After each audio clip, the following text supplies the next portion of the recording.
Hey everybody, welcome to Getting Stoked. Want to jump in real quick and tell everyone how you can connect with the show. You can follow me on Instagram, Twitter, and Facebook for constant updates, events, and whatever ramblings and going on I might be involved with. I always want to connect with listeners and be as accessible as possible. So if you're interested in coming on the show, or maybe you just want to shoot the shit, hit me up at gettingstokedpodcast@gmail.com or any of the aforementioned social media websites. Always feel free to send me links to your music, and if I'm into it, I'll hit you back. You guys are everything to me, and it really means the world that anyone listens, so thank you so fucking much.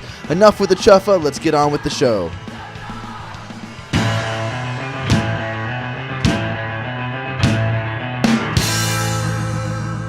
Oh my god, it's Beargos. Hey. What's up, guys? Hello. Whoa. I mean, it's two members of Beargos. Yeah. Who do we got? We got me, Thomas. And we've got me, Ryan. Hi. Hello. I'm legitimately really, really excited that you guys are here. This is crazy. This is like, I've wanted to get you guys since the beginning. Whoa, that's a little creepy. I'm sorry. I Not have for all me. your birthdays memorized. Yeah, this is like a dream come true for me. The whole reason I got into music was just to get people's attention and their affection. So I respect your honesty. Oh, hey, thanks. I feel like I wish everybody was that honest because it's true for everybody. Damn, we dug deep fast. Yeah. Okay, so speaking of digging deep, how did you guys meet each other? Well, I was in a really, can we swear on your podcast? Absolutely. Shitty band. Whoa. And we were touring in like 2008. And we didn't have a place to play in Texas. And so one of our friends was like, oh, I got you a gig. But it happened to be like an open mic in Fort Worth. You know, a real gig. Yeah, a real gig. We were on tour. We needed money. She directed us to an open mic that anybody could play at. And we played. We blew everybody away, which means that their standards were really low. And then Tom Tom's band went on right after us. And Tom. Oh yeah. I'm sorry. Cute, yeah. I forget that people call him Thomas because that's his name. Yeah.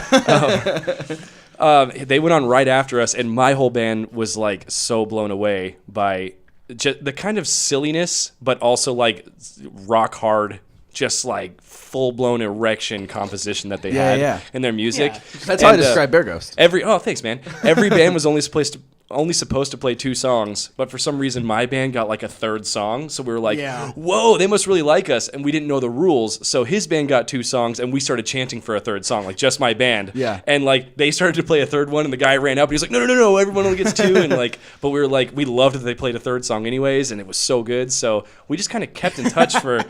So, I completely forgot about that. Yeah, not me. I remember like every circumstance behind that night. Man, I was such an asshole. It was awesome. Anytime they would be like, no, I can't keep playing, I'm like, I'm just going to start playing. So then, like, afterwards, for some reason, it's completely against my nature, and I don't know if it's against your nature, but we all went to go hang out. Like, I'm usually pretty reclusive. Mm-hmm. And so we went to a Whataburger, and it was like midnight, and all of us were singing Bohemian Rhapsody at the top of our lungs, like in the table, the lounge area. Yes, the lounge of Whataburger, smoking hookah, eating burgers. And we just kept in touch, I guess. And my band broke up, and I was like, I'm gonna start a new band. It's gonna be way better with most of the members of my current band. And I contacted Tom, and I was like, hey man, do you want to like leave everything behind in Texas and come out here and join a band that has no prospects? And he was like, yeah, sure.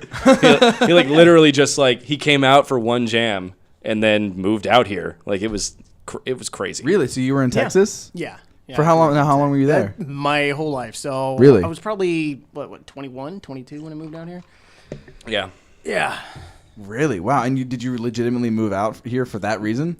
Yeah. Really? Just to join our band. He lived in my. It made a lot of sense. He lived in my living room for a couple months. You know, when we tell this story, I sound insane. We felt like you were insane for moving out. We're like, is he really doing this? This is crazy. But we were so excited to have him, though. It didn't seem crazy to me, though. It made so much sense. I went out, we jammed, and it was like such a good jam. I've never played with musicians that were like that good, like who could understand where I was coming from, like immediately, and then also make it way better immediately. That's crazy. And didn't you come out and we jammed Dotab? Yeah, I think the first thing we jammed was our song Dotab off of our first EP. Yeah. That was like the first thing. Who wrote now? Who did you guys write that together? Or who? That song mostly we wrote entirely together. Like we have a lot of different writing processes for our songs, but that was a very like all of it. You wrote the bass line. right? And Andrew was just jamming the bass line. I think I had like a little riff, and then Andrew's like, "I'm gonna play this instead," and it was way better. Okay. And then we built the entire song off of that. Yeah, and then we had a different bridge in it at first that was based off of something that I wrote, and then Tom took it and made it like an entire awesome song, but then we scrapped that for something else one of us wrote. We have a very like give and take writing process. And that's what we liked about that first session is it was like there was no butting heads really. It was like all of us were eager to explore where the song could go, and it hadn't been like that in my previous band, and in his previous band he wrote everything. So Dude, that's crazy. Sorry, I know it's the guest whose phone goes off, right? Sorry. Dude, that's fucking cool. That's crazy. Like I know in my band, I wish it was more like that. That sounds really. I can tell that with Bear Ghost that you have that. It sounds very. It doesn't sound like it's one domineering guy. It sounds like good it's both because of it you. would probably suck if it was just one of us all the time. Yeah, It would be super boring, yeah. I mean, yeah, that makes sense. So like, at least for us. so what were your influences growing up? I don't like to name my actual influences growing up because they were all like bad bands, but That's fine. I was too. I love hearing about it though. yeah, dude, I was okay. From the time I was like, you're not far off, man. From the time I was like 9 until I was like, I don't know, 20. Like Limp Bizkit and Korn were my favorite bands. Got it. By far. Dude, I had a chocolate starfish poster when I was a kid. So. Dude, I still like our practice space is decked out in Elvis, Disney, and Limp Bizkit posters right now, just because that's what I grew up listening to. Before that, I like loved hip hop and like doo-wop music. So that's was awesome. like, that's what I liked. And then I kind of and Hanson, that was like my first there it is.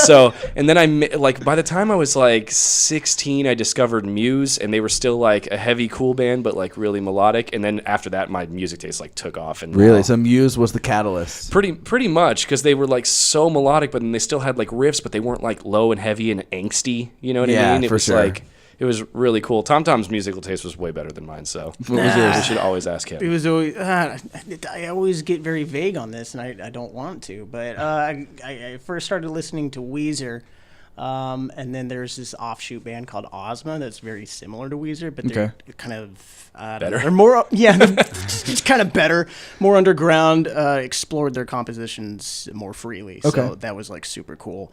But yeah, I mostly listen to older music like classic rock, Hendrix, Beatles, Stones, and then a lot of blues and like golden oldies.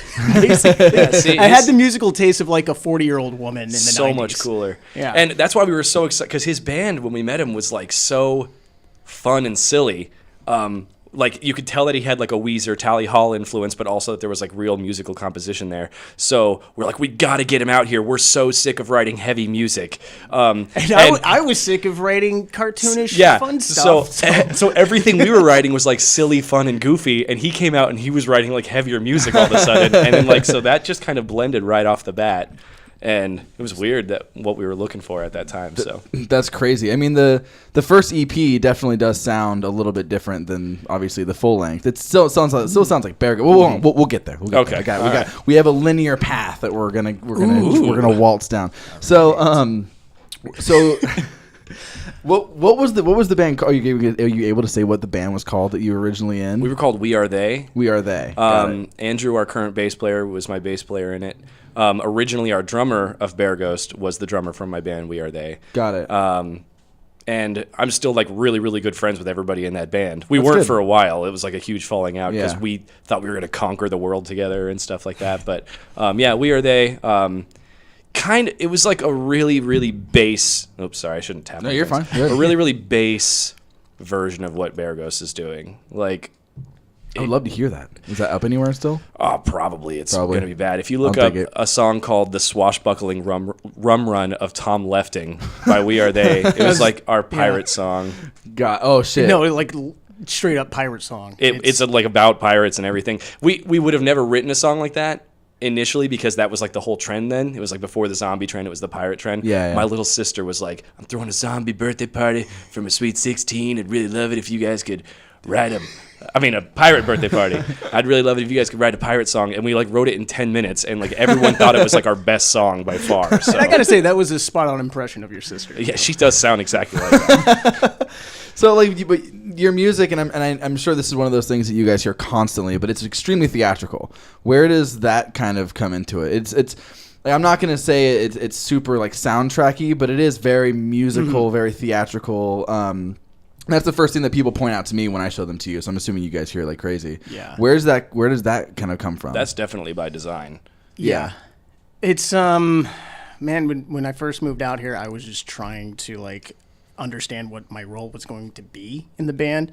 And one thing that everybody in the band like really was super horny for, I guess, it was Disney stuff, like Disney films and stuff. Yeah. And I hadn't watched that since I was a kid, so I rewatched like Aladdin and Little Mermaid and Anything that Alan Menken scored. basically, anything with Alan Menken, and then it just blew my mind, courtesy of weed, and and then it just kind of opened the floodgates from there. Like, we need to work in some more like not Disney themes, but like we just liked the theatricality. We liked the big musicianship, and we thought Yeah. that there's no reason we couldn't work that into like a rock sound. Totally. Which is where most people think that they're like, oh, they're such intricate songwriters, and really it's just the way we use those kind of like theatrical layers that we've heard in the scores that we love. We've just pulled ideas from different things that we've heard through scores and Video game music, definitely, game like music, Nobuo yeah. Uematsu, who Yeah. wrote like a lot of the Final Fantasy music. We were really big into. Like, well, the opening of Beware, I mean, is the first thing that comes to mind. That was that's Tom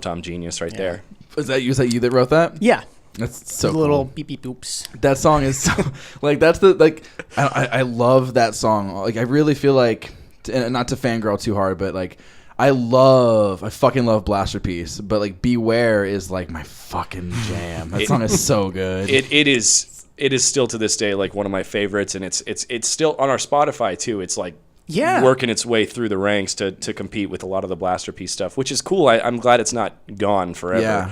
Because that was definitely not meant to be like a mainstream-ish or any kind of like song like It's that. just so, because it's so wild. It's so out of the box. It was just supposed to be a thing that just kind of takes people by surprise, and that's really about it. And it's the last song. And well, it wasn't Second actually to initially. last. No, it was the last song on that album, I think. But I mean, on that On EP. the EP. But initially, it was like we wanted it to be the first song on an album, but it didn't work right for a 5-song EP to have it as the first song.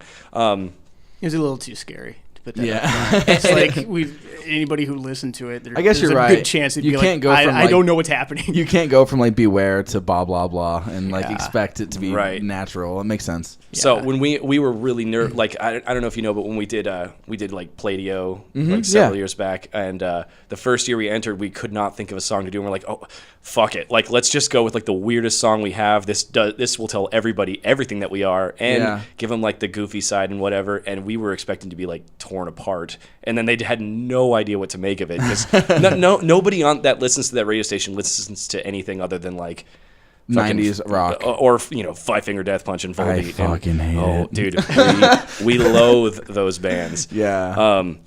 So they were like, some of them were just waiting for Holmberg to tell them what to think, and then others were just like, oh, this is awesome, and others were like, this is Disney bullshit. I fucking hate this. Music's gay. Yeah.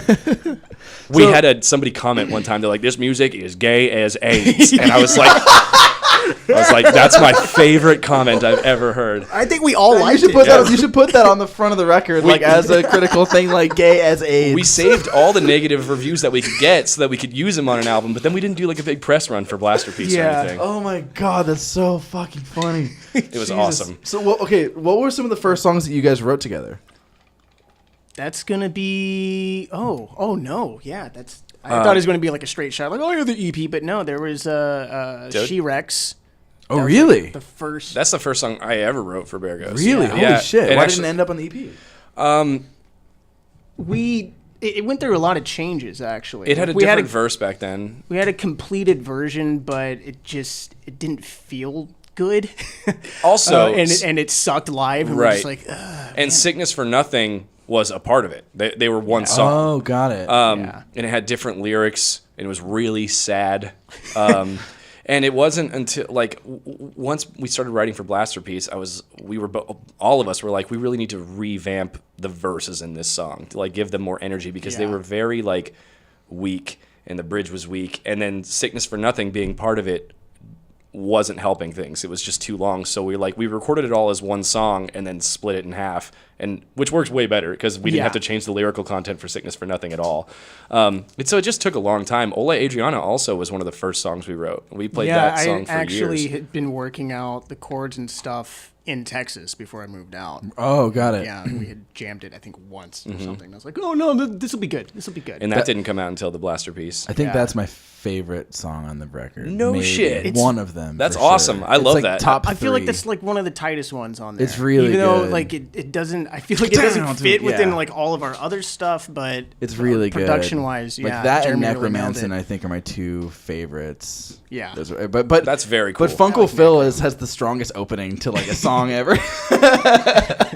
The fucking vocals in the beginning of that song are so fucking good. I'm telling you, like I'm the biggest fangirl of you guys in the world. I love that. So I was going through. This is really funny. I was going through your guys' history of shows online, and as someone who's like, I've been in a band for a while. We've played tons of shows and stuff. So like, there's certain things that I see and I immediately recognize as like, there's a story there. You guys played Club Red 4 times in 3 months in 2014, and then never again. Oh man, there is a story there. Dude, you're a goddamn detective. Yeah. Oh, holy shit. I just thought that was hilarious. We loved that venue so much. Yeah. Because every time when we first started playing, we were only playing with like hard rock bands. We didn't think that we thought, even though we loved the alternative scene, we thought they would like shun us because we use like electric guitars and stuff. Just like we can get a little heavier. So we were only playing with those bands, and the best venue to play at was always Club Red. They always treated us well. We always played well there. It was always a good sound. It just worked good for us. Yeah. Very well managed. And then they had to switch locations.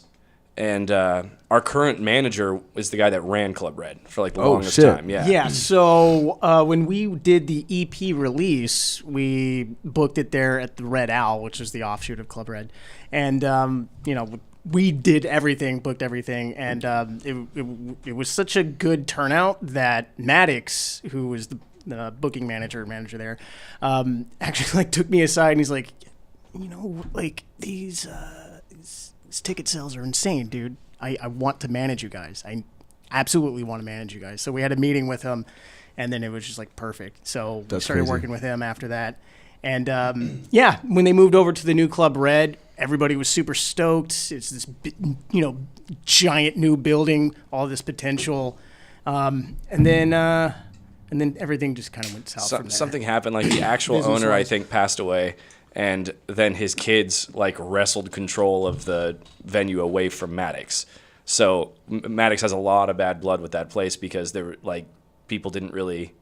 I don't really know if I should be talking about this. That's right. But so then we don't play there anymore. Well, also, they only do like death metal shows anymore. Okay, so they do death metal shows, but also I have a little Club Red story. My girlfriend works for Mantooth, and Mantooth every once in a while gets offers from other companies for like security or loaders or whatever, right? So KNZ hit up Mantooth like, hey, do you have anybody in your circle who could just like work stagehand or load in for a show? So I was like, fuck yeah, me and my buddy, we're not doing shit. Like, we'll do it. So we go to the venue, we go to the show, and it's Twisted and a bunch of other like juggalo like guys. It's like a 6-bill act with all juggalos. And we fucking unloaded all their shit and set up their entire like stage show and lights. Like the entire thing was just speakers, one box of like all of their laptops and equipment and stuff like that, and then just props. Like, really? The whole thing was like giant metal things that would spin and these crazy props and stuff. And it fucking sucked because the people there were like, yeah, we're going to use you. We're going to have you for a 9-hour day. And I was like, fuck, dude. It was like $15 an hour. I was like, hell yeah, dude. Yeah. That's what I'm doing all day long. We get there. We spend an hour and a half, 2 hours loading everything. And the promoter is like, all right, you guys can leave and come back whenever they're done. And it was like a Wednesday night. And I have to work like 5 a.m. the next day. And I was like, fuck, I mean, okay. So I was like, all right, whatever. We left, and the last band was supposed to go on at 10. And we get there at 10, and they're like, oh, yeah, the Twisted hasn't even gone on yet. They're running late. We're going to run about an hour and a half behind. Oh my God. So I was there until like 2 in the fucking morning. Wow. Like at Club Red working. It was crazy. I don't know. I thought it was funny that I got to like work for Twisted. Like, I was so weird. Like seeing Twisted spelled like that's like Twisted Ltd on like the side of a semi truck. That's nuts, man. It was so fucking weird. So back when you guys were playing those shows, were you still doing your little one-leggy spin thing, or was that something that you cultivated later on? I have no idea when that started. Yeah, I tend to like. Now I've done it so often. It's your signature move. Yeah, it happens in certain parts of the set, and I'm like, oh, this is the part where I do that. But none of that, all of my stage presence happens organically, much to my dismay, because a lot of it is straight up silly. Yeah. But the leg spin, people started commenting on that, and I had no idea what they were talking about for like the longest time, because I just, on stage, all I'm thinking about is like, don't mess up this note. And if I do not like what we're playing, like if we sound bad or if the crowd's not into it, you will not see me move. Like, so it's always a good sign if I pull out the spinny move, I guess. I have no idea when it started though. That's so funny, because that's immediately what I think of when I think of you. I think of the leg spinny. It's pretty leg great. Thing. It's a great move. People go wild for it. People go. Do they? Wow. Yeah. I guess. It's a great move. It's I a have power earplugs slide. in, so I can almost never hear anything. Dude, the earplugs I feel like are the key to a good show. Yes, for me especially, because otherwise I can't hear my voice, and I'm always super flat or super sharp. So Yeah. It helps. Yeah. It changed. There's some times though when taking them out feels like, you know, I don't care how fucking loud it is. I'm just like in the moment. Every single time I play with earplugs, I feel like the show sucks. And that's it doesn't matter. exactly what happens to me. Everybody's going crazy and having a great time, but I feel like the show sucks. And then I feel like we suck and we don't sound good. And then I take the earplugs out halfway through the set, and I'm all bummed out for the first half of the set. And I take the earplugs out, and I'm like, oh shit, we sound really good. Yeah. Oh, there's energy here. Yeah. Yeah, it's crazy. Like, so it's one of those things. It's kind of like playing drums to a metronome on stage. Yeah. Like it makes you better, I guess, but it also kind of sucks some of the fun out of it. It's definitely a hell of a transition going without a metronome to a click. Yeah. For us, it made an enormous difference though, because You guys do that? Oh yeah, that's how we use have a to do all click. of our samples and stuff live. Got it. And it made an enormous difference because we would get like super excited and energetic and rush our fucking set and then play terribly because we're playing way faster than we intended to, and it was just messy. And then once we started going with the click, it just doesn't matter how we feel; it's always going to be consistent. Got it. And then since we only play from the moment we start writing a song, we work out a tempo, and then so we're always used to playing it at that tempo. Got it. And it almost comes to the point where if Buttons doesn't use his met because like something's wrong with his phone or something, which is what he runs it off of, then we always end up playing it at the same tempo anyways. Yeah. Like just naturally because we've only heard it at that We're tempo. pretty awesome. Buttons is that your drummer? Yes. Got Yeah. it. Does everybody have nicknames? Buttons, that's his actual name. Really? Yeah. Is it like it's like Butters? His It's like his real name. his name is Mike Buttons, Oh, that's crazy. and then whatever his last name is, Roa. So, how do you guys delegate vocals? How does that work? There's no science to it. Mostly, There's none. Usually, it feels like whoever writes the majority of the vocals does the majority of the singing, Yeah. or the majority of the song. I would say actually. Usually, but then there's like certain parts where it just sounds better with somebody else's voice, and yeah, we just kind of feel it out. That makes sense. There are a few rare occasions where, like, I don't think Tom Tom's ever done it, but I will be like, "Can I sing this part?" Like, just parts that I really like, or I like to keep the vocals diverse and as much as often as I can in the songs, as long as it serves the song. So who's hitting the really, really high notes? That's what I thought, dude. right? It's you, right? Yeah, it is me. Okay. which is interesting because you have the deeper voice of the two Oh, of you you think? talking. Yeah. Oh, interesting. Maybe it's just louder. I don't know. I did not come by those notes in a healthy manner, as I'm learning now. I just recently started taking vocal lessons because I have a hard time hitting those notes. And I feel like the stage show suffers for it, but I've gotten so used to just like, I'm not gonna be able to hit this fucking note, so I'm just gonna rock and roll it, and nobody ever seems to give a shit, which is live, cool. you can do it, yeah. But then I was like, if we start touring, there's no way, because like it takes like in a studio. Standing in a studio, it's not hard for me to hit the notes mostly. But live, after playing, 10 songs and then getting to the last song, my voice is always toast by the end of a show. Yeah. And then I move around so damn much. It's like I should probably figure out one or the other. Just conserve. Yeah, that makes sense. So moving into the first EP, Where did you guys just decide to record that? It sounds really good. It holds. I listened to everything today, as a refresher, and it really fucking holds up. That's because we recorded with a Grammy winner, man. Oh, is that what you did? Where'd you go? His name is Jeremy Parker. Okay. What the fuck is the name of his studio right now? It is Premier Studios. Premier Studios. Is that here in town? Yeah. Okay. He mostly records like hard rock bands. Like he was the engineer on that big Evanescence record. Like basically, definitely. That when we were thinking about how we wanted our EP to sound, we're like Evanescence. Yeah, exactly. Make money that way. For sure. No, it was a weird contrast going in and recording with him too, because you could tell that he wanted to mix everything that way, and we were very much like, no, that's not going to work for us, All of a man. sudden, you've got old Amy Lee samples, like over your vocals and like piano. I don't remember singing that, but it Piano sounds great. interludes. And you can hear more of that influence of his on the first EP. Like the drums have like a very like the way he went through and mixed them. They have a very like almost metally sound. Yeah. We tried punchy. Yeah, we tried not to do that in the second. They are album. punchy. They are. Yeah. I mean, it was a process where both us and him, we were figuring out, like, what the hell is Bear Ghost? Like, what is this supposed to sound like? Right. Because we didn't really know either. So, yeah, after recording a few songs with them, we started to realize, like, okay, we like these things, we don't like these things, and we find this middle ground and work it out. Yeah. And that's why I think the album sounds so much better. Like, it sounds... Yeah. Yeah, I really the Arrested Development reference is hysterical. I love it. Whose idea was that? I think I just started off as a joke. In the first EP, we were like really about.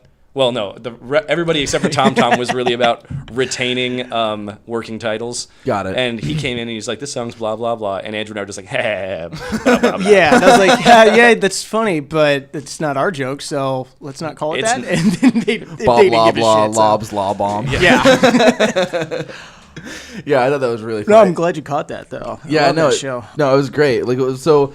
I see so many comments online that are like, "I came for the Arrested Development reference and stayed for the some music." It's always the same guy. He writes that on everything. Yeah, I think that guy's creepy, man. So how long? I keep eyeballing Yeah, this. it is. Do you mind if I crack that open? Oh, absolutely. Just Sorry. smell it? Sorry. Yeah, take it. I'll just drink my water, I guess. I just found my eyes constantly gravitating toward it, and I was like, Take it. Yeah.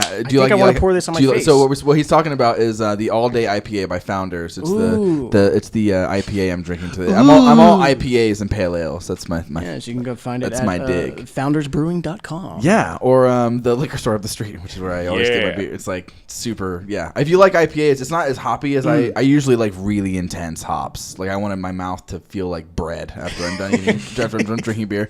Yeah. But you know, this is an easy one. This is one I can kind of sip on all day. Use promo code Stoked to get 30% off your first crate. Also, Tom, get right up in that mic when you drink get that. right. Get some ASMR. Slurping. Yeah, Well, you like it? Well, everybody needs to hear how smoothly it goes down. What do you think? Let's see. Oh, it's so good. So I'm gonna jump right into the meat and potatoes of the EP, which for me is the Jungle Book cover. Like, where did that whole thing come from? Is that on the EP? Well, it is on Bandcamp. Well, it's on Bandcamp. lumped Dude, in you there. are a It's detective. included in, well, that I just knew that because I downloaded it on Bandcamp. Oh, okay. Nobody knows that we have like a recorded version of that song. It's so fucking good. It's a little hard to find. What was Yeah. the question? So, like, where did that idea of doing that come from? It's super good. Well, okay, so coming from the camp of listening to only Korn and Limp Bizkit when you were a kid, I loved it when they would take covers and make them like bad. Like they would completely change Kidnap them. the Santa Claus with that Korn cover. Oh, goodness. Yeah. or I was more specifically like Limp Bizkit's Faith. You know what I mean? Like that was so disgusting, and I heard that. I loved it. Oh, it's on their first album. It was like their first famous song. Gotta have faith. Oh yeah, dude, it's awful. So I always loved taking. I don't think I've heard this either. This sounds incredible. Oh, dude, yeah, you got to hear it. It's awful. Like they start trying to make it like legitimate, but then it gets to the chorus and Fred Durst's just like, I gotta have faith, and it's just like, and it's not even like a good chord. It's like he's like legitimately hitting like a dissonant, but on like low strings. It's nasty. I loved it. So I always liked the idea of taking songs and really making them your own and not just doing like straight up covers. And then Why waste people's time with that? And then every time you see a band covering songs, it's always the same songs. Like, and they always cover, like, if they're going to cover an artist that everybody wants to hear them cover, they cover like the biggest song. And so we, as Damn It by Blink-182. yeah, exactly. We all loved Disney at this time, or still do. But it just, we're trying to think of something that everybody knows, but that's not the first Disney song that they think of. And I was just watching Jungle Book one day, and I'm also a big Louis Prima fan, and he sings that song. And I was just like, oh my goodness, I want to do this so bad. So like everything I do, I came up with it, wrote it all out, and then approached them. And I was like, can you guys think it? Can we do this? And they were like immediately on board. Yeah. So So do you guys still play that live? Occasionally. We try not to, but whenever Andrew's not on stage with us, we play it. I think I saw a video of you guys playing that at a mall, or not at a mall, at a shopping center. Oh, that the Tempe Tempe Marketplace. Marketplace. Yeah. Okay, cool. I've seen. Yeah, That was it's that was super pretty good. fun. That Thanks, man. that cover is really well. I mean, the Queen cover is great too. I think the Jungle Book though is my favorite cover. That we do. I just Me don't too. like doing it live as much because I love the recording so much. Like it sounds I worked great. so hard on all of the horns and the percussion, and I miss it live. So it gets hard for me to. I get that. Yeah. Yeah. Makes sense. I just like my guitar parts. I'm like, these are the best guitar parts I've ever written. This is the coolest song. Dude, you pull out all the stops for that solo though. It's like it's so long. It just so goes great. and Yeah. goes. I love it. Like it's great. Like that in song a good way, right? No, in the Right? good way. Yes? In the good way. Yeah. No, because that song is like the first. It's just the song. It's exactly what you think it is. It's a cover of the Jungle Book song, and then like halfway through the song, it's like, and then here's all of this stuff. Like, Now we're gonna take you to a whole different place. Yeah. No, it was super great. I love that thing. Now, how did you guys end up being the theme song for the Morning Sickness? Are you still the theme song? No. No. I don't think that we are now. Okay. Does that only last? don't for even a know certain what- amount no, of time? Here's know what's what their theme song Here's is what's now. annoying about it. It's by a band called Whistle. Let's talk some shit. No, dude. Like, okay, so I don't. I was going to start positive, but if you want to go negative, that's Nope, cool. We I'm can talking- close. I'm talking shit. Let's go there. First of all, fuck KUPD. No, I don't have any bad blood with them. This has nothing to do with that. It's just I don't usually talk up our band very much. I'm not usually just like, dude, this is how fucking awesome of something we did was. But like, the first year we did play Dio as like a lark, and they didn't know what to make of us, and they were like, we should give them first place, but then they didn't because they were like, they're weird. The second year, our live performance was not as good. Yeah, as Ebenezer. Yeah. The second year, I'm not gonna lie, we towered over everybody. It was crazy. Like we just soared through it. And like we had, I think, the highest score that they've ever had on the show. And then when we did the live performance that night, we were the first band that they've ever had, the first and only to this day. And it's been 3 years since then that they had play like more songs than were allotted to us. Got it.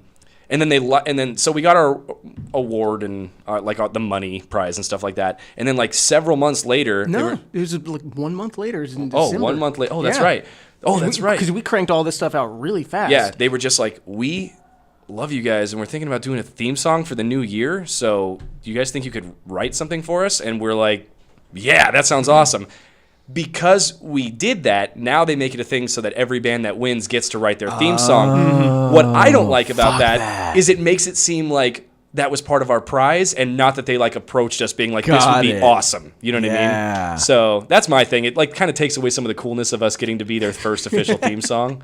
You know? I don't mind though. I do. Got it. I fucking That's because hate I'm it. never early enough to hear the. Never early enough? Whoa, I missed the whole word there. I'm never up early enough to hear that theme song. Yeah. No, I understand. I didn't even realize that they had a third band that they were doing. I assumed after the second band that they were going to kind of double back on it and be like, yeah, let's not do that anymore. No, now it's all their submissions have been really weak. Yeah, it's an award for the Playdio winner every year now. Oh, weird. Yeah, it's this band that did it this year. It was awesome. They didn't understand because they don't listen to the radio station, so they just submitted a song that they thought was going to be played every morning. It was like 3 minutes and 45 seconds long. And what? Yeah, so then they backtracked and they submitted one that was like based off of that song that actually is like a morning song. But That's funny. What the fuck? Okay, now that you've said all that, what? The interesting thing about the radio, especially alternative rock radio, is that I like the quotes. Is that it's you can't hear the air quotes. Yeah. Is that the air quotes say sugar pop radio. it feels like it's kind of interesting, really, when you get high enough and really think about it.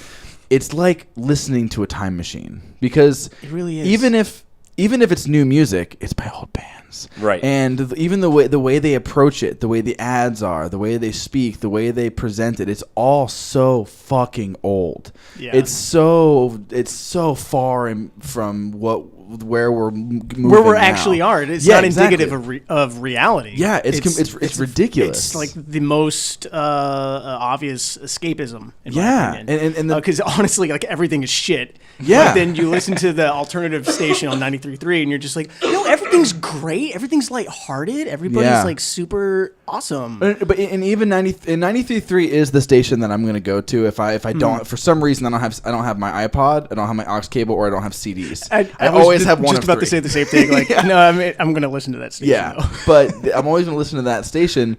But even then, it's 15 different songs that are just played in a loop. Yeah. Like, you're going to hear that Portugal the Man song for sure. Yeah. Like, and it's just weird to me. The radio is so. I used to make a joke and say that the radio tells you what not to listen to. They did all the work for you. Now you know you can avoid all of this. But like, it's very weird to me. It feels like we're listening to a mall die. You know, like when you like you see malls constantly closing. Yes. And everything. It's like you're listening to it. It's weird. Like we're moving into a whole new time. Like it's just fading away. Yeah. Did you guys actually meet any of the dudes over at KUPD? Oh yeah, Yeah? and to the point where they recognize us if we're on the street or They something. had us in, which we for- often are, just on the street. just hoping to bump into them. They had us in for a couple interviews. Yeah, we've been in the studio with them and That's stuff cool. like Is that cool? They're pretty cool. Everybody's pretty cool. They Yeah, are. They're that's cool. good. They're cooler in person. Yeah. I can't stand listening to their show. But, yeah, but they're really really friendly. That's good. Yeah, I always felt like that. I always felt like awesome. Holmberg was. I feel like Homer's one of those guys who, comedians and musicians don't dread going on their show. Absolutely. I'm really into stand-up comedy, and a lot of the comedians that I listen to are always talking about how much they fucking hate the dirge of morning radio. Yeah. But it seems like they actually kind of enjoy the Holmberg thing. He seems Yeah. like he's got something good going on. He's got a good flavor. Yeah, he for it. definitely does. So let's not bury the lead. That's right. Let's move into Blasterpiece. Let's get this going. So I've got to go. So some of those songs you guys already had in the can. Like what do you think was some of the first songs you started writing that were like, okay, this is next record shit. This is Definitely Necromancer Dance. Yeah? Romance. Yeah. Yeah. okay. That was the first big one. Yeah. That was a weird one too. Yeah, we wrote that probably a year and a half before Blasterpiece came out. We actually started on it before Buttons joined the band. Once we went through that little period of like, oh, we need to find a new drummer, we worked on it for a little bit with him, and then we just kind of dropped it for a bit. I forget why, but then we came back to it about a year later, and then everything just clicked. I guess we all had to settle in or something. Right. Yeah. And But then we knocked out that song yeah. in 2 days, I think. Instrumentally. The lyrics are another story. Yeah. But yeah, that sort of set the tone for everything else that we're going to do for the record. Yeah, it does. It definitely does. That's what I We're think. like, of. okay, we need to keep this energy up. And the recording that we have of it, that was also recorded a year before we even went in to record Blasterpiece. Yeah. We just had the instrumental track sitting there while we were trying to write lyrics for it. And so that was definitely the first one. It's a weird experience, but yeah. That's the first song. That's the first Bear Ghost song I ever heard. Was Necromancer Dance. That's not a bad one. It was that. That's the one I always show. That and Beware are the ones that I always show people. That song is just Sweet. it just builds you right in and then just fucking rips the rug out from under you and you just fall on your face into a pile of pleasantness. It's just It's the best review ever. pleasure. and not to sound super what's the word I'm looking for? Douchey. No, not douchey. douche. I don't know what the fuck I'm trying Yes. to say. I like how that song fits, even though not musically, but structurally and it's time timestamp and everything like that. It fits very comfortably into a pop formula. We didn't really try and reinvent anything with the way the song is structured at all. It's super poppy, but also definitely I think one of the cooler songs that we've done.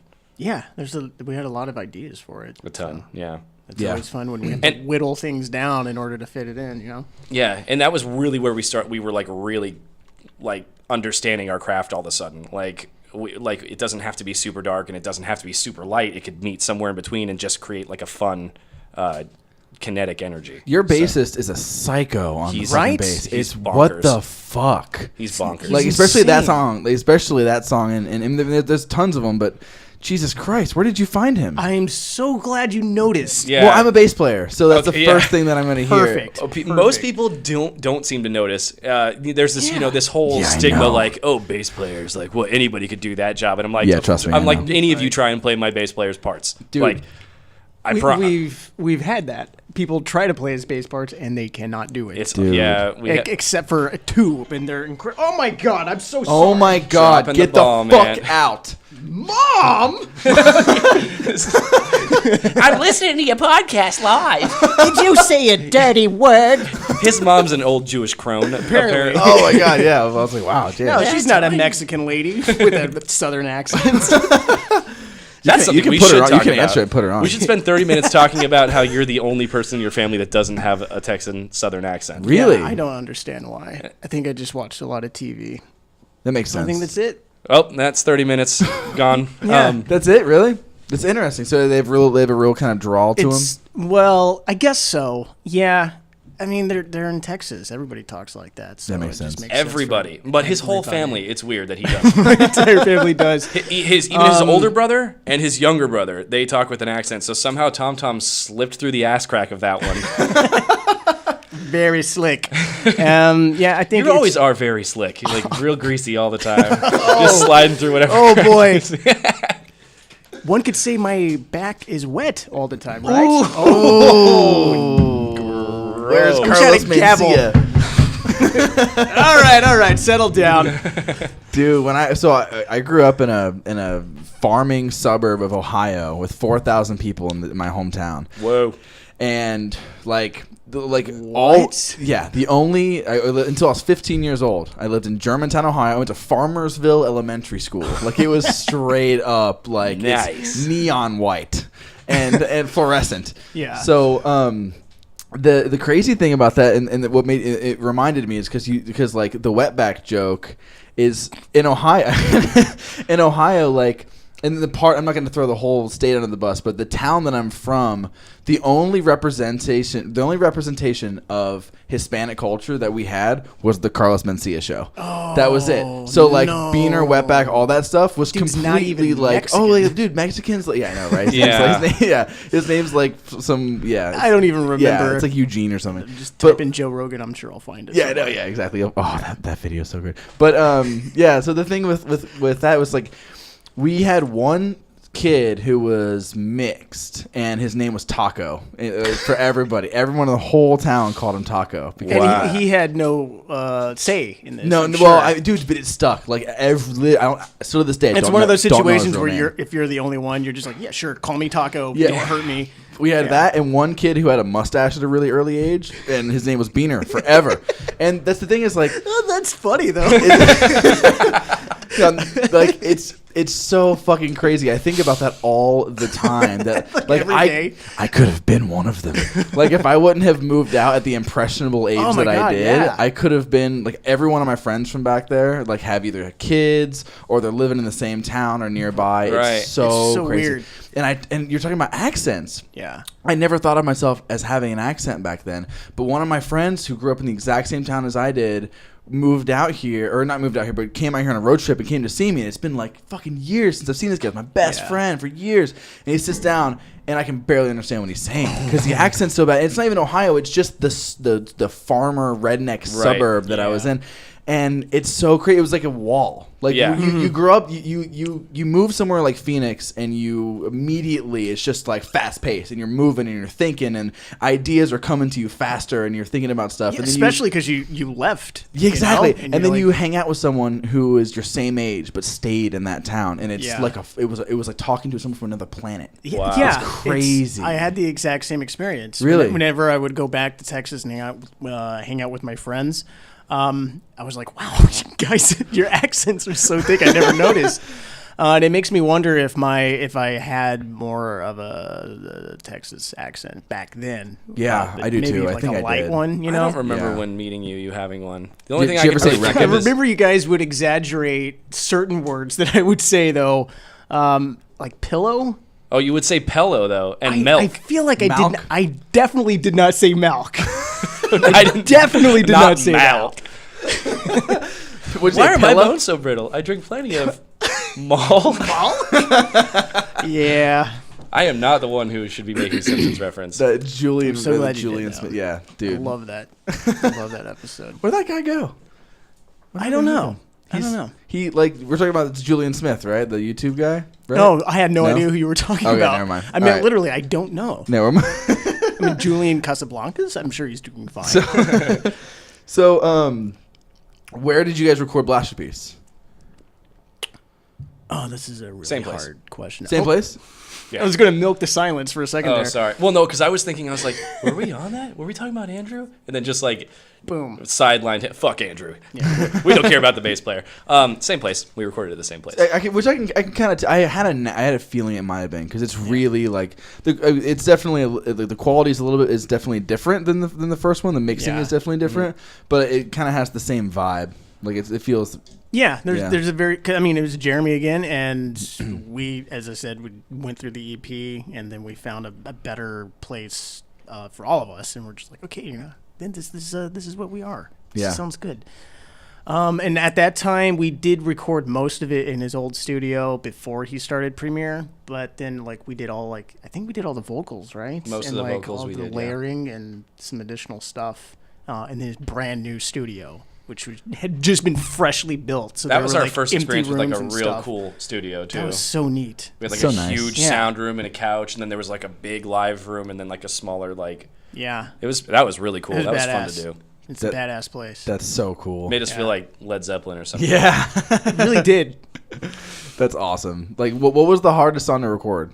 Oh my god, That's my immediate question I was thinking about when I heard that. that might be a grab bag for everybody. It depends if we're talking instrumentally or vocals were difficult across a number of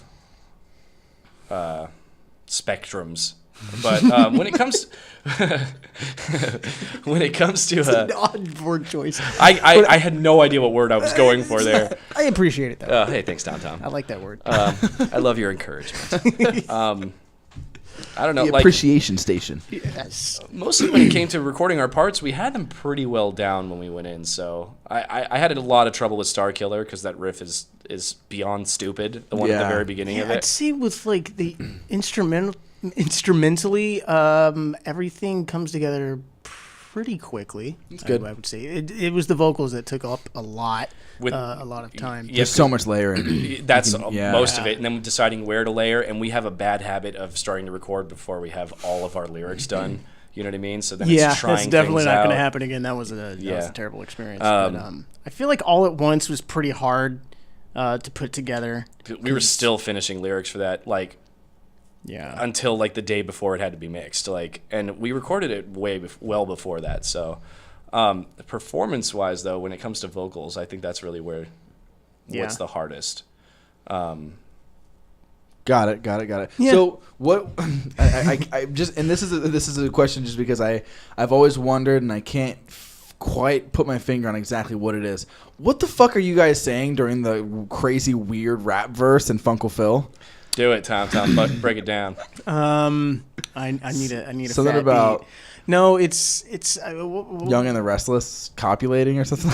Yeah, so what I did is I needed to come up with some idea for lyrics, and we had already landed on the title, Funkle Phil. So I was like, okay, maybe we can work in some weird story with Uncle Phil. So I was looking through some now I get the Fresh portmanteau. Prince Got stuff. it. You didn't get the portmanteau before. I'm sorry. It's okay. I think this will add a It new. happens. Am I just? It'll add a new dynamic. I'm destroying this cable. I'm No, so you're sorry. good. You're good. So I was doing some research on Fresh Prince, and I came across the episode titles, and I was like, these are the fucking coolest episode titles I've ever seen. Maybe we should write the entire song with just episode titles. That'd be super cool. So I made a list of all the ones that could possibly be used in a sentence or some sort of statement or something, and just really tried very, very hard to make it into something that made some sort of sense, but it's still complete nonsense. Yeah, So yeah. But yeah, he's there's- rapping Fresh Prince of Bel-Air episode titles. Yeah. There's a lot of things that I filled in, but yeah, that second verse, yes, that rap part is mostly Fresh Prince titles. I think there's probably about 13 episodes or 15 or something. I love like all that. the onomatopoeias in the background too. All the Oh man, that stuff is always the most fun. Yeah, of in course. art. It's like and Foley actually, art. that sound effect you're talking about is actually lifted directly from the show. Like there's a Really? character named Jazz that they always throw out the house. Yeah, and that he was always like goes, his "Ugh!" And yeah. so we were pulling up YouTube videos and trying to find the exact sound clip that we wanted to use. Then we had to like cut it and make sure there was no sound around it. So It was fun. perfect. Yeah. Really? Because it was always just his voice, so we were able to rip that and just like put it right into the song. And Jeremy was like, "What the fuck, guys?" Yeah, that's something I'm like afraid to find anybody else to work with because they're gonna be like, "Why do you guys need all this stuff in your song?" And it's like, well, it's so much more fun because of it. Yeah. You know? Did you? Okay, wait.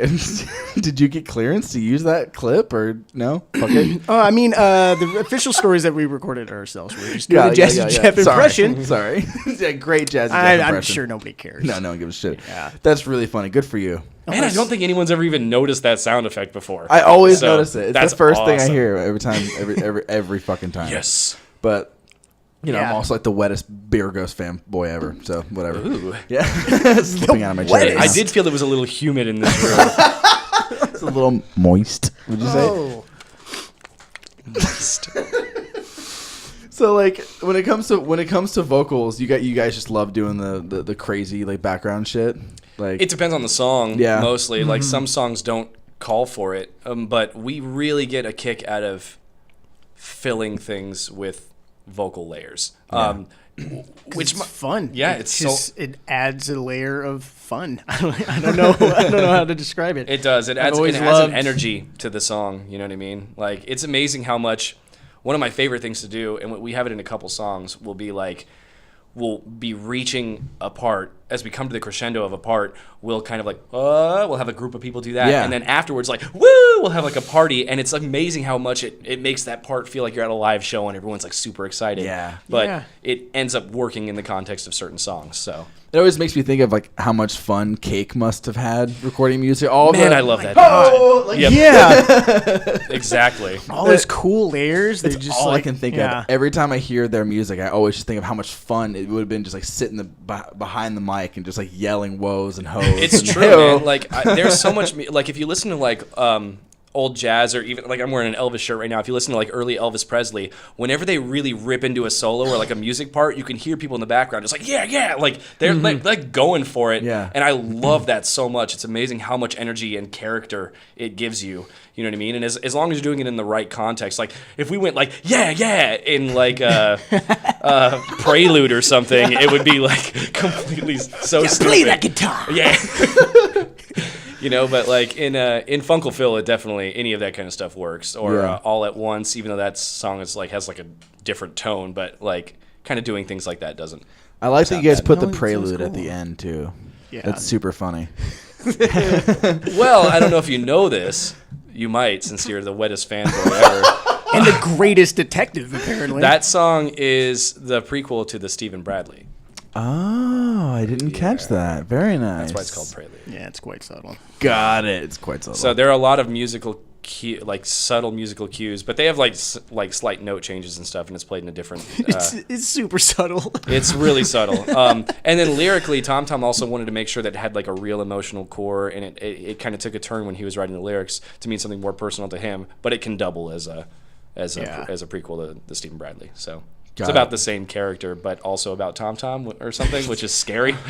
Yeah. It's terrifying. It's exactly what it is. I like the intro to the album too. It's super fun. That just might be my favorite leads right thing. in. I think that's my second favorite song. Really? On the album, yeah. And it's weird because most people like end up skipping it. It's super cool. It's super bouncy. It's That was really a bouncy. riff I had for so long, and it's like, okay, so there's this thing. If you sit in a room and you play a riff by yourself and you don't have all the drums and you don't have everything, like it can sound so cheesy. And like there's one metal band I still like to listen to a lot called Gojira, and like Oh yeah, no, Gojira's good. Yeah, They got cred. You're good. I Yeah. love them, but No every shame. time I hear one of their riffs, I'm like, if I wrote this in my room, I would never fucking put this in a song. But they stick it out, and then it's awesome. So that riff, I was like, did not know what to do with it. And then I think I wrote like a reason track, and I'm like, well, guys, maybe like, what about this drum beat? And then it was just like, yeah, fine, that works. And then that was another case of us. After that riff, we all wrote that song together. Like, we all wrote each individual part, like, going on after that. cool. So the chorus is literally like Tom wrote like the first chord, and we couldn't figure out a second chord, so I wrote the second chord, and then he came back with the third chord. Like, it was like we both wrote that whole chorus, well, if you can call it a chorus, I guess. Yeah. That's so fucking beautiful that you guys are it's such a symbiotic relationship. Oh, this I is love just it. for you. I guess there's not a camera. Yeah, it's the visual gag. Yeah, I just like to take Tom's hand whenever we're in a place No, that's together. great. I really, really do. I think it's so cool that you guys are like that. I think that's super awesome. Yeah, the record it's phenomenal. It's one of those things where when I heard that, it was like, fuck, now my standards have changed for all local music. Oh, wow. Like, it was very much like, Fuck yeah. it's true, because Damn, that thing man. sounds so fucking good. Like, local bands Thank are always you. going to be a little bit DIY and little and really lo-fi because it's local and everyone's got day jobs and yada yada yada. Mm-hmm. But like, that album just kicks. Like, it just does. We were very fortunate while recording that album too. Jeremy was willing to put up with a ton of remixes, which I would not say that he would do again Yeah. after working with us. Yeah. And he was willing to sit through all the crazy stuff we wanted to try. He charged us a flat rate, which I also don't think he would do again. Oh, that's nice. Yeah. He was But we he took was advantage very, of it. Oh, hard. very good. accommodating, and we I'm about to do the same unintentionally thing. took advantage I got of the that. same, I also got a flat rate deal. Yeah. We also got a flat rate deal recently, and it's like, oh yeah. Yeah. Well, Feels good. he would have been right to stop us at any point and be like, you guys are taking advantage now. Like, we've been working An on this oboe? album. Really? You guys need a fucking oboe? Well, it's just like the recording process for that album was way too long. Like, much longer than most. Really? local How long did it bands. take? From first track laid down to final tracks done, mastered. Definitely months then. Like, Yeah. definitely months. Yeah. At least 6 months. Yeah, in and out of the studio constantly. And it's a 2-year gap between the EP, right? Yep. Yeah. Yeah. So almost exactly 2 years. Damn. Yeah, they both came out in February. Nice. Well, happy anniversary, guys. Hey, thanks, man. We're really close. February 20th Holy moly. anniversary for Blasterpiece. Where'd you guys release it at? Do you guys have like a release party for it? We did Last Exit Live. Yeah. Nice. Oh, okay. Last Exit gets so much shit. They do? Yes, Who? they do. They it's like do. our favorite venue. Okay. Yeah, who's talking shit about our favorite place? So the thing is with Last Exit, every time I tell, not every time, but oftentimes I tell people, especially musicians or who in this scene, I say like we're Last Exit Live, people always think like, oh, the location's terrible, which it's not awesome. It's not optimal, But it's easy to get to. It is easy to get to. It has a big ass parking lot, and there's Yeah. plenty of neighborhoods behind it you can park in. It's great. But we played there. The first time we played there was a last minute show, and we didn't know what to expect, and everyone was telling it was shitty or whatever. And still, seriously, the sound there is ridiculous. Brian It's Stubblefield, who does the sound, phenomenal, is our yeah. favorite sound guy. Oh my god, it sounds so good. And I he's don't the understand how anybody could think that. Like, How the could sound anybody is. go or play there and not be blown know. away by like how great it is? I don't understand. Maybe it was just a couple people with bad experiences, but the sound is phenomenal. It was like one of those things where, like, we are so used to playing because we're in the indie scene. We're so used to like the bring your own power strip shows and like the DIY venues. We play- refuse to do any of that. well, yeah, but it's because we don't fucking know anything. Yeah. Honestly, we have no idea how to mix ourselves. We love those venues, and we play 51 West constantly and Trunk Space constantly, and yada yada yada. Mm-hmm. We love that stuff, and that's the niche, I guess, that we're in. But we're branching out now, and it's so like Last Exit was like, oh, that's what our songs sound like. Nice. And the audience felt the same way. The audience was like, fuck, that sounded so good. Yeah. And it's so great. We like playing like the Crescent, or we played the Van Buren now too, and like those venues are great. But there's something so we always kill it at Last Exit. It's always good. It's just good vibes. It's a good size. Yeah, It's the nice, nicest intimate size. crew there too. Yeah, the staff's out of great. any venue I've ever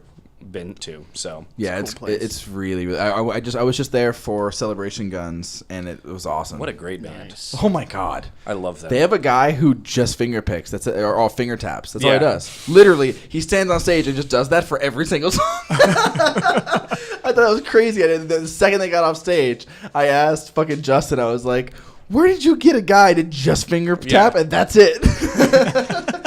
They're so good the whole time. Is he one of those guys that can only finger tap? I don't know, but I didn't see him do anything but that, like the entire wow. set. It was crazy. He's like, It's yeah, we a just found it. completely different way of playing guitar. Like It's weird. I can't even wrap my head around it. Yeah, I can't really. My little brother, I guess now he's been playing a lot more chords and jazzy stuff. But initially, when he first picked up guitar, since he had a percussion background, that's what he did. Got and he it. was listening to Yeah, a lot it of was Terra all, Mellos and stuff. And so it was all finger taps, like Yeah. all the time. And I was like, I can't even. How did you do this? You've been playing for like a year, and you're already doing things that I can't conceive of. Yeah, I remember the first time I ever saw someone sweep pick in person. I about lost Oh my my fucking god, mind. the sweep.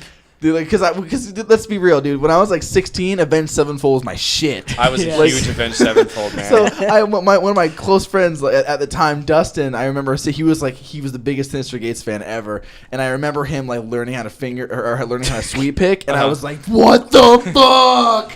That's the craziest thing I've ever insane. seen. We have a guy who plays bass for us at probably about 50% of our shows because Andrew like works for the police now, so a lot of times Really? he can't make it to our shows. Interesting. So Yeah. we have another guy who was in my shitty band We Are They who plays bass for us now, but he's actually a guitarist in like one of the craziest progressive metal bands that I've heard, and that dude's soloing is What off band the is he charts. in? He's in a band right now called Hado. Okay. Um, I don't know them. Yeah, they're pretty pretty low-key. Yeah, Got it. and they're not really trying to do much Yeah, except for makes being sense. goofy and stuff. But yeah, he's a bonkers guitar player, which is why he's able to play Andrew's bass parts. So Yeah, they're crazy. His bass parts are so insane. That's just a whole nother level of guitar playing that I will never achieve. We have. I'll never even try is the thing. Like, Yeah. I feel like I do. I'm I'm just good kind of enough okay at with guitar it. to play what I write, and Yeah. that's it. You know what I mean? Your guitar's pretty as fuck though. thanks, I respect. What are you playing? Right. Well, I'm playing HH Telecaster most of the time now. I also just got like a Reverend Flat Rock that I am trying to play more, but it's not matching our sound yet. Got it. It has like a super like rockabilly tone that I thought I would love. I wanted the high end kind of twangy for like my riffs because that's kind of been a sound I've been leaning towards, and I'm not quite figuring out how to dial it in yet. So we're just using it for practices and stuff, but mostly an HH Telecaster. I'm so in love with Telecaster. I want like my dream guitar right now is the Tele Deluxe. Like, I love them so Yeah. much, but they're also really expensive. Yeah, but they're they're- so fucking pretty. The first time I saw them, I was like, "That's it. That's the guitar. Yeah. that's the one that I want." I love my Telecaster so much, and the HH series has like dual humbuckers, so it can get like a more There you intense go. sound if I want. But I mostly play it single coil.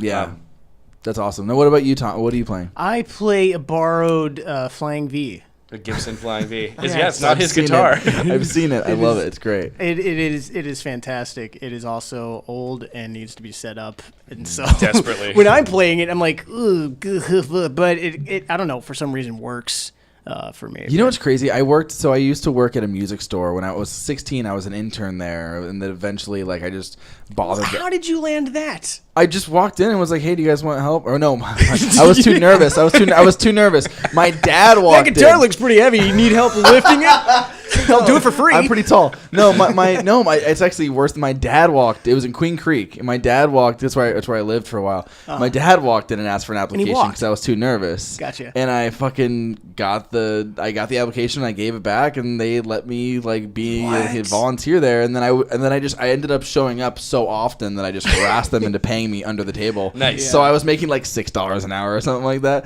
And but anyway, when I was there, I learned a very interesting fact about setting up guitars because my job at the store was to like clean, put stuff away, run the cash register eventually, and restring guitars. I was basically just restringing guitars all day long. Yeah. And I learned that meth heads you can tell someone smokes meth if their guitar strings are green.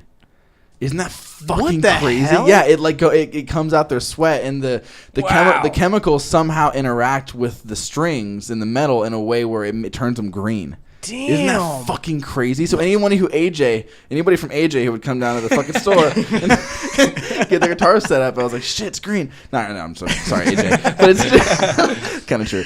But yeah, I don't know. I had no idea. That's Yeah. so crazy. And I thought feel that like was that's the going to be. craziest I'm going to thing. have a Sherlock moment like 15 years from now. Like, that guy does meth. How do you know?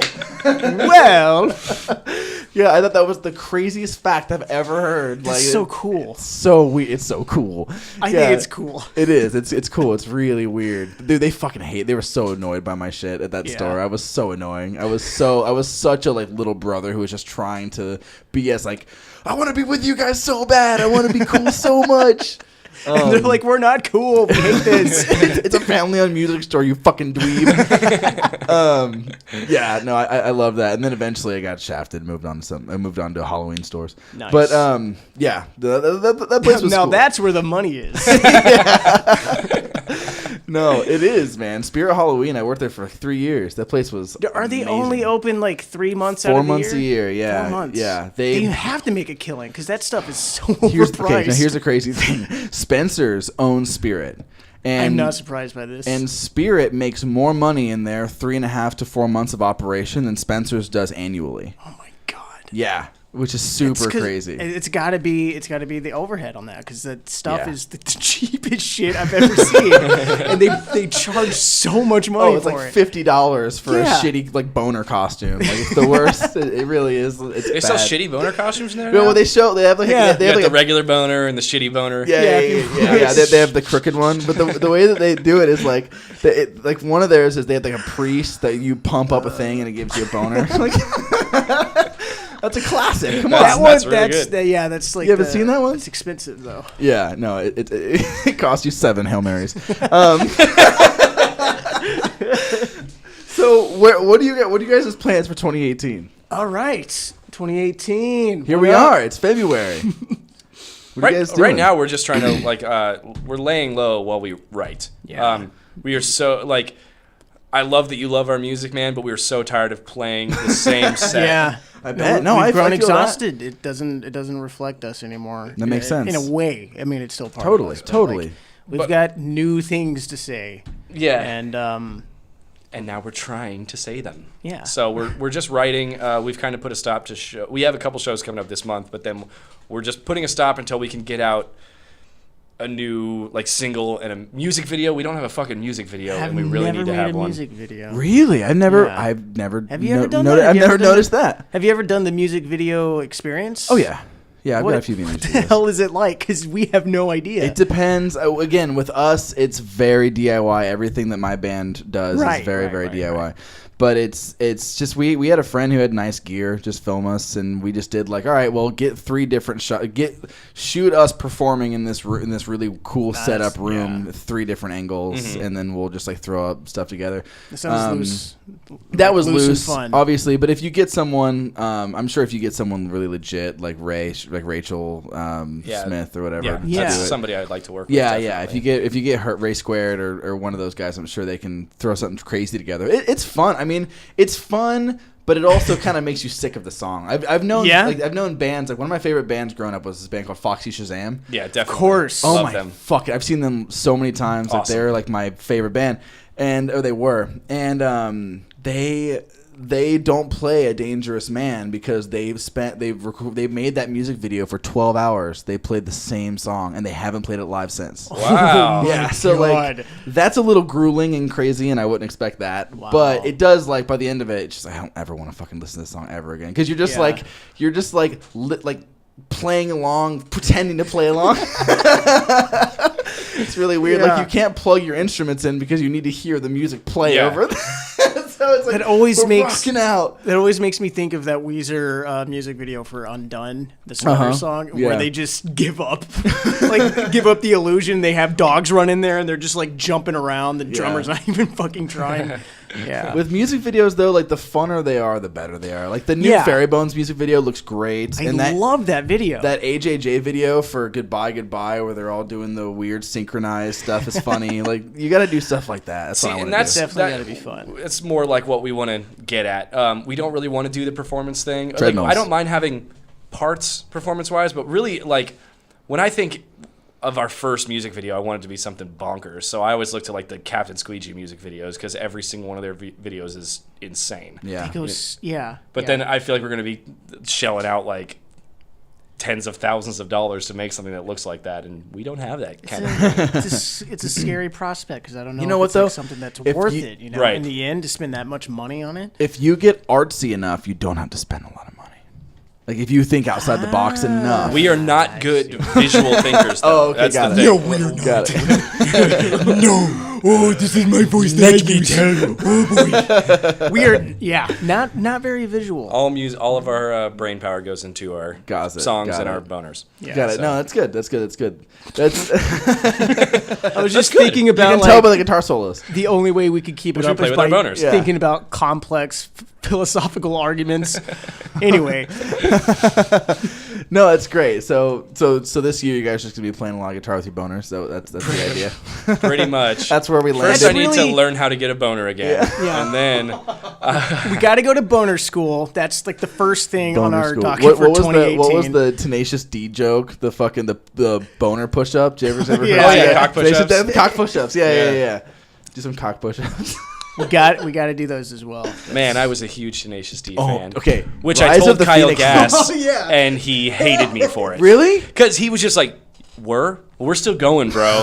And then he literally walked away with like 2 girls in his arms like right afterwards. It was so insane.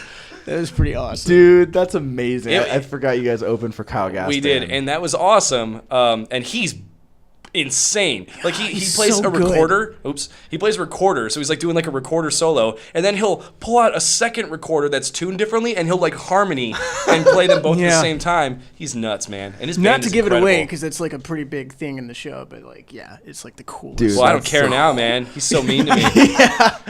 Oh my god, that's so. Rise of fun. the Phoenix, though, you were talking about. Yeah, dude, Rise of the Phoenix is my favorite Tenacious D record, and I think it's really good. That's the most insane thing I've ever heard anybody say. Really? Yep, I'm leaving this interview. Did people not like Rise of the Phoenix? Nobody likes Rise of the Phoenix. I don't Also, think I've I heard think it. there was like one thing in the entire album that made me laugh personally. I actually think that the song composition is great. Yeah, me too. It's the song that has like a Mexican sort of feel, like a Latin Oh, feel. it's the yeah, I know what you're talking about. He says this line in it that makes me laugh every time, and it's like, he fucking tells me to fucking fuck myself. Senorita. The line, yeah, Senorita, that line is so funny.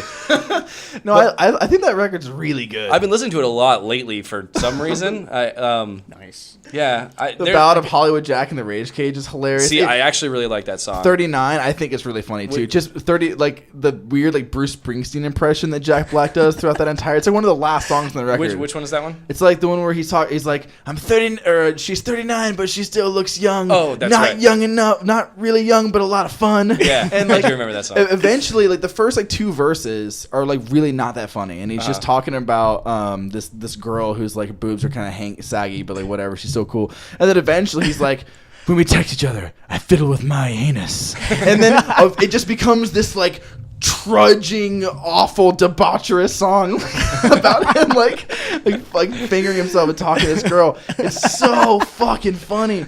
But but you have to like have patience with it. It takes like 3 minutes for it to get funny. Well, I keep listening to the album because of that. Yeah. Because like I want to like it so hard because I loved their first 2 albums so much. Yeah, I've never sat down and actually listened to that album. I so love that's it. definitely I something love it, wanna dude. do My now. grandma unknowingly bought me their first record. Oh, really? That album rules, That's man. the does. best gift you can get from a grandma. Oh yeah, I got her to get me Are so you much sure? stuff. I always liked it when my grandmas gave me $10. And a dinosaur book. That's what I always got. Yeah, no, dude. Like, I conned her into buying because she didn't know what a fucking parental advisory was. So Yeah. stuff my parents wouldn't let me listen to. Like, Grandma, buy me Enema of the State. It's totally cool. Dude, my mom Like, would not buy me Enema of the State. Yeah, my mom wouldn't either. My grandma did. But I lived on a military base, and so our Ooh. store there was called the BX. That was like our big shopping center. And there was one dude there who he was like 16 and he listened to the same music I was listening to when I was like 12. And so he kept selling me the same Limp Bizkit record over and over and over again. And my mom kept finding it and throwing it out. And I would like do my allowance and I'd ride my bike like 8 miles to go up there and buy the same album constantly because she wouldn't let me have anything parental advisory. And I had the edited version of Chocolate Starfish. Oh, did you? Water, which that song "Hot Dog" must have been unbearable to listen to because Dude, it it says totally was. "fucking" every line. So. yeah, I was literally just about to say Hot Dog was insufferable. Yeah, because it would be like, it's a dumb world and a dumb Yeah. place. Everybody's judged by their dumb face, dumb dreams, and dumb lies, and dumb kid. Like, it's I don't know why they didn't just cut it. Like the Marshall Mathers LP, they just cut Kim off of it. Like, and Oh, really? Yeah, and they just replaced it with something else, which totally makes sense. that album also rules. But Hot Dog, for some reason, they left in there. Wow. Yeah. So man, I was so into Eminem when I was like 5th grade. I still love the first like 4 Eminem albums, man. Did you ever want to be a rapper when you were a kid? Yeah, but because I was a big Coolio fan when I was like 7, and I was like, this is what I'm gonna do. I'm gonna be Coolio, and I'm gonna play basketball. Like that's what I thought I was gonna do. That was his target demographic too. Then Hanson came along, and the whole world took a changed turn. everything. I wanted to be Taylor Hanson. I got a keyboard and just boop boop boop. Mine was Aaron Carter. I was so into Aaron Carter. That is amazing, Dude, I had Aaron Party Come Get It. I had that album like maybe even more than once. Someone bought that for me. I even had Oh Aaron, the sophomore slump follow up. Yeah, he really took a dive with that second album. First album, so good. Oh man, How I Beat Shaq? Are you kidding me? I honestly don't know. Yeah, dude, it's I like how I'm awful. high-roading it when I was like Hanson, dude, and now I'm like high-roading it like Aaron Carter, like rubbing my nose at you. Oh man, he's the Macaulay Culkin of pop music. Really went off the deep end there. I saw an interview with him a few years ago, and it was just like, what the fuck? Macaulay Culkin, or No, sorry, Aaron Carter. Is he super weird now? Really weird. Oh, like cool. from another planet. yeah, isn't his weird. face all like tatted up now, and he No. looks like 10 meth heads wrapped into one? He feels like one of those dudes who like got out of a cult but way too late. Oh, Like everything's very like odd, and his eyes look at you weird, and it's like he just like didn't get the right amount of Kool-Aid, you know what I mean? Like the Heaven's Gate thing, it just didn't work, and now he sees the light, but he's still fucking weird. wow. So there you go. There's the sorry, Aaron. Lots of Aaron Carter, who's a big fan of this podcast. absolutely. Yeah. Oh man, what's all he does now? I mean, what the fuck, you know? He's like, what else does he do? He's got to be like a Howard Hughes shut in now, just like sitting in Right. like mason jars. Or he works at like a Mervin's. Is that still a thing?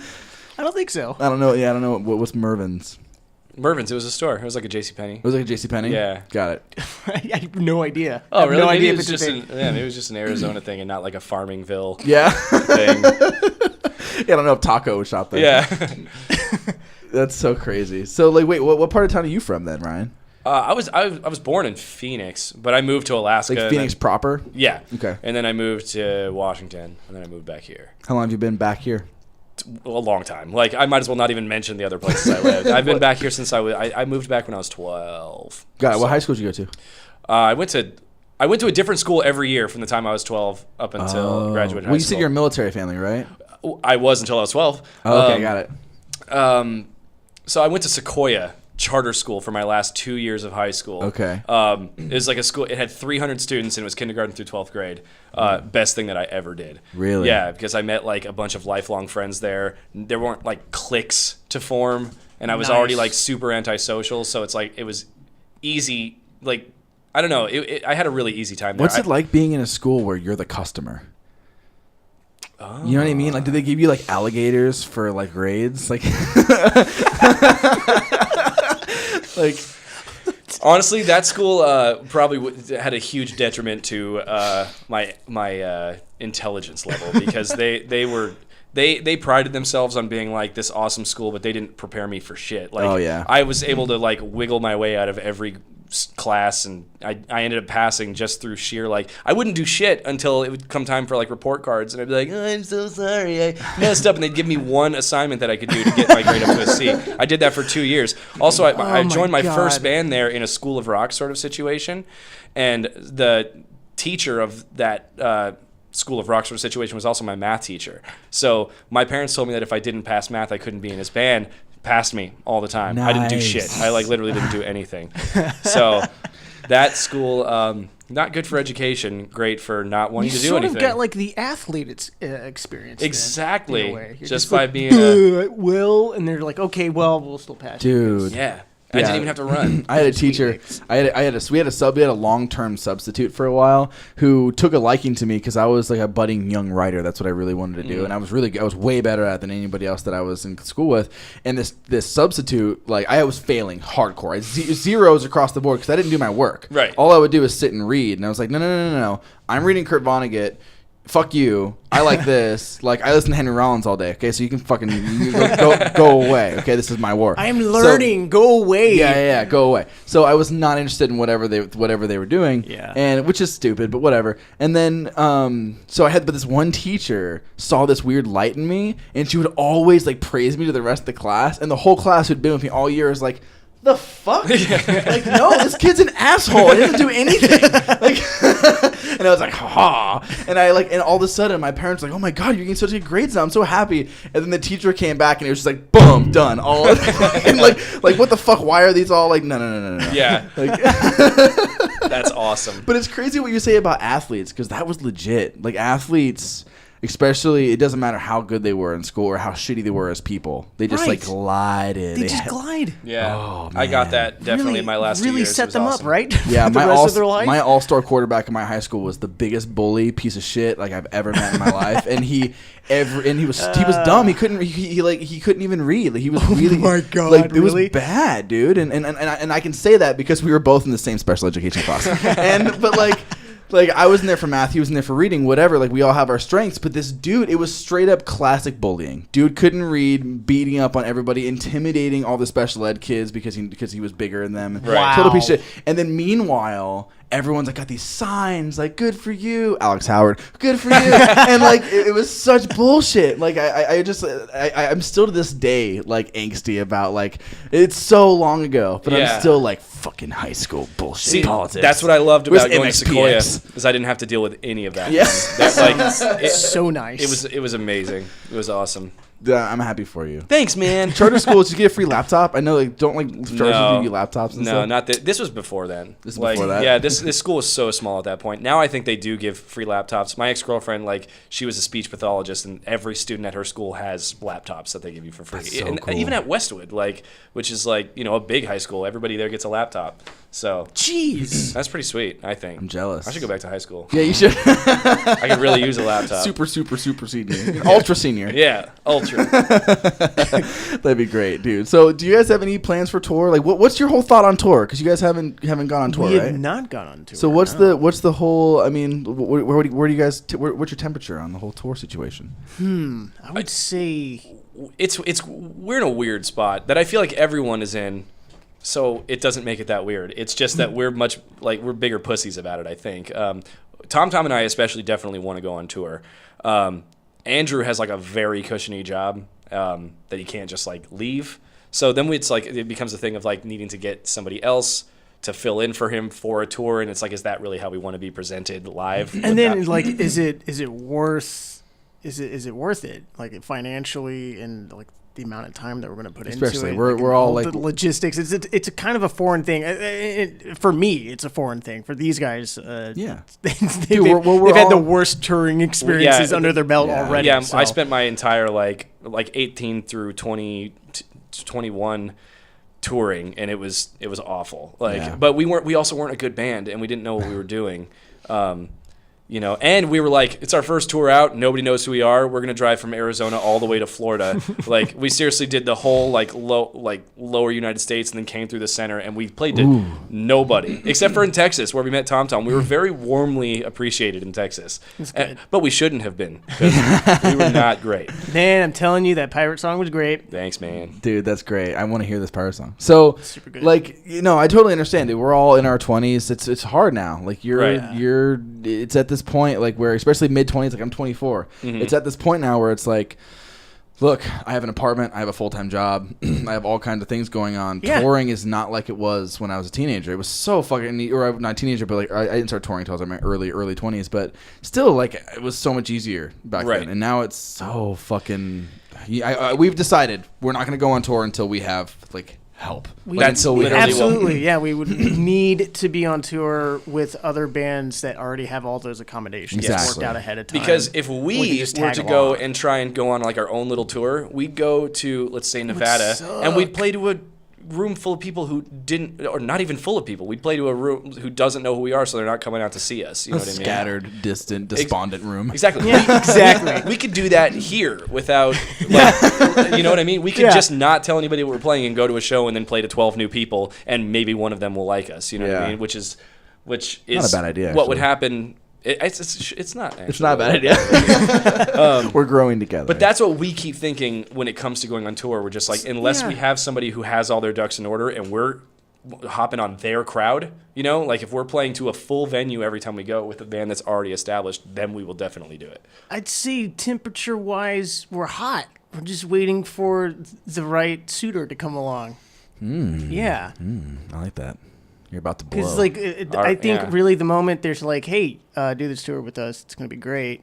We'll work out all the logistics on our end, and then we'll do a great show. Right. Because we've had so many years of experience trying to put on the best show that we possibly can. So I like that you guys are very conservative with your shows. I've noticed, like it may like I know you've got a couple dates stacked up right now, but in the past you have always been more, I feel like, I want to say balanced when it comes to shows. Like my band, like when we first started, we did 50 shows in our first year, which is like stupid, and we burnt ourselves out. That's almost a show a week. Yeah.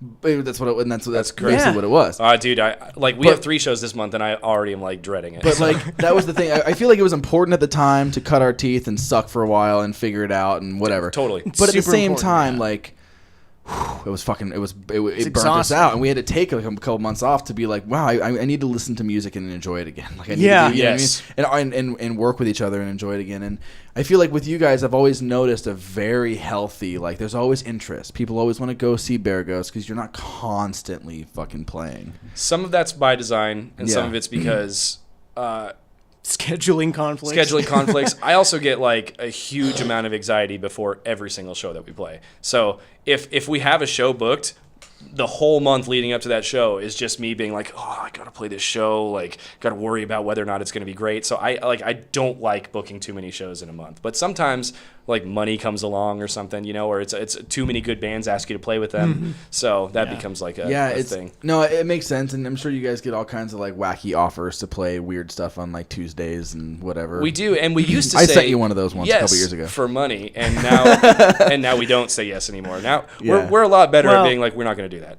Yeah, everything goes through Maddox now. So that's awesome. That makes things so much so easier. Lucky. Yeah. Yeah, no, it's just me. That's just me answering the emails, just being like, "Oh, do you guys want to play Rogue Bar on Wednesday night?" Like, no, I don't. Yeah, man. I love Manny who works there, and I think Rogue Bar has got some good sound. But no, I like them. never again. Yeah.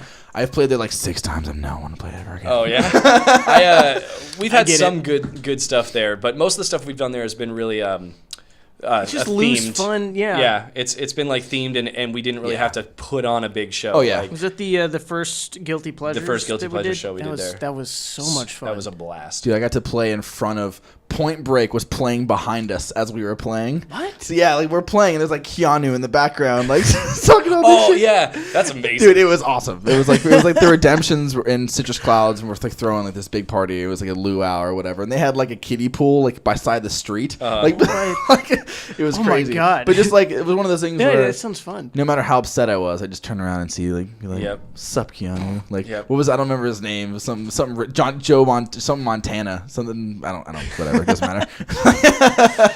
That's the surf heist movie, right? Yeah, Point Break. yeah. Dude, I love that movie so much when I was a kid. Dude, he like shoots the gun in the air. Yeah. He's like rolls over on his back because he just loves Patrick Swayze so much. Dude, they're such good friends. What was it like for you guys to play the McDowell Music Festival too? That's crazy. The McDowell Mountain Music Festival. Is that what it's called? That's what it's called, right? Yeah. Yeah. It was cooler in theory than it was. Oh man. Like it was like insane to be able to play with like the Shins, which is a band that I really looked up to growing up, and then that was kind of it for that show. Yeah. But we were on a small stage like earlier and didn't have like a big crowd yet. You know what I mean? Got it. So the stage was cool. It was actually it was bigger than I was expecting. So it was a really nice stage, and we ended up pulling in some people throughout the set. So I don't know. I had a lot of fun. But it wasn't like what's happened to us at like the Apache Lake Music Festival. Oh, yeah. Right. And when you have that experience, you're just like, okay, no. Yeah, everything we've done at Apache Lake Music Festival has made us like huge believers in it. So that's so awesome. Yeah, that's a lot of fun. But so McDowell Mountain Music Festival I would have loved to be just that, maybe even at the same time period, but on the bigger stage. I feel that's crazy. Cool. Yeah, I know. I see festivals kind of littered throughout your your showography. I don't know what the fuck they call it, but yeah, it's great. That's a good idea too. The fact that you guys have all your shows listed. I feel like I need to do that. I keep meaning to. I feel like that's a really good press idea. That's just our to put man. them all out there. It is. Yeah. Well, everything has to be accessible. Yeah. Or else, you don't want to make it difficult for people to get to the music or get to the videos or get to any information on shows coming up or. So who would anything you like that. would you guys consider yourselves as having a lead singer? No. I guess not. No. Not really. No. I think it's crazy that one of the singers, being you, managed to be okay with your most popular press photo not having your face in it. I noticed that immediately. I was like, wait, that's not what the singer guys? Oh man, I was so excited about Yeah. that. No, dude. I honestly I was happy that picture turned out so good. And then I don't have to be in it, but I'm still in it, and I'm being the funny one. There's a lot of cool shit going on in that There photo. No one is. has to see my mug. Yeah. Like, I They thought that can was just great. imagine it. Like, oh, that guy must be real cool. yeah, my kicks look great. Yeah, they do. Thanks, Yeah. man. Yeah, you're welcome. Yeah, I was so happy that was something that we decided to go with because that was like my favorite picture of the whole shoot. So Yeah. That's awesome. Yeah, I love that. It's so funny that it's like that's the one that I always see. It Yeah. doesn't have your face. But in it. we don't really have that kind of vibe in our band either. Like, no one really wants to take like the spotlight. Like, we don't have any of us like, okay, well, I have thought to you be were going up to say front. nobody really wants to look at us. Oh yeah, I was That's thinking also like true. I wonder. That's awesome. But yeah, Well, no, it's just shared spotlight. So that's awesome, dude. Thank you guys. Thank you you. so This much was for fun. coming on the show. I appreciate it. I'm happy you guys had fun. This is great. Yeah. Like, I'm really happy that we I did had this. a feeling it was going to be good. Good. I'm glad. I Yeah. had no idea what to expect. I'm happy, man. Thank you for coming, hanging out in my master bedroom and chilling. And this is awesome. I'm really happy that you guys did this and that you're here. And thank you for just being a great band. Thanks You guys are for, awesome. for Thank having you. us. Fun, laid back, cool dudes. Aw, man. Yeah, You're gonna man. make me This is. blush. I'm sorry. I gotta be that way just because. One of my favorites. All right. Well, which is obvious. All right. Well, I love you guys. You're Love you wonderful. too, Plus, man. like, it would be so douchey for, like, at the very end, be like, well, that sucked. I guess you guys can get the fuck out now. I should do that next time. I should do that to somebody. You could do it right now. He's like, You I gotta just- say, this was the worst experience I've ever had doing the show, and I don't appreciate your tone. No. Yeah. No. Yeah. Limp Bizkit fucking sucks. What the hell? Oh man, Jesus you know what I Christ. hate about that? Like, Sorry, I know as you're- we're leaving, you're talking shit about us into the mic. I should do the intro. No, the intro that I record later. Yeah. Be like, well, these guys are douchebags, and their music is super derivative. And Oh my god, that'd be so great. I hate it when people find out that I like Limp Bizkit and they're like in reference to our music and they're just like, I can tell. And I'm like, what the fuck are you talking It's about? so mean. oh, really? People say that, Dude, it's you know what I dislike is so much is when I tend not to want to tell people about the music I used to listen to when I was a kid because they hear Limp Bizkit or Korn and then they think that all of my other good music taste is like a novelty. Ah, yeah. Like they stop at Limp Bizkit and Korn. There's no possible way that I could have ever evolved musically. You know what I mean? Makes a lot of sense. But yeah, I've had that. I've had people be like, yeah, I can tell. Wow. And I'm like, what? Where do you That's hear Limp Bizkit in our band at all? That is so mean. Oh man, that's weird. I'm sorry. That's okay. That hurt. That hurts, man. Also, But thank you for allowing us to have a little encore just then. yeah, Yeah, dude. Encore. Ryan gets to talk about Limp Bizkit. Yeah. dude. Like I had a sorry, we're gonna do another little thing here. You don't have to apologize to me. I had a red Limp Bizkit shirt on when I was younger, and it was like in the shape of like a yield sign, and it had some weird thing in the middle. It said Limp Bizkit, and I remember I was like, okay, so obviously everyone knows the Limp Bizkit thing, right? It's like what the band name comes from, Yes. right? Like the whole like the old like hazing trick Yeah. that they back in the day, like everyone like comes on a biscuit and you have to eat it or whatever. I right? just literally told my entire family what that was at my parents' 200-month anniversary at Got the it. dinner table. Amazing. This last week. I hope you were having biscuits and gravy.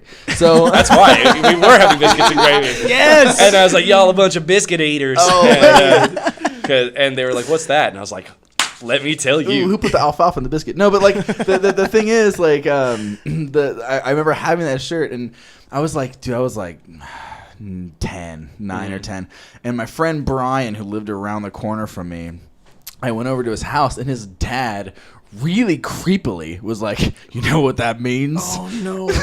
don't worry. He didn't take me into a shed or anything afterwards. But like at that moment, I remember him. He was like laughing to himself, like, you know what that means? And I was like, yeah, it's like when you throw a biscuit on the ground, it doesn't bounce. Ha ha ha.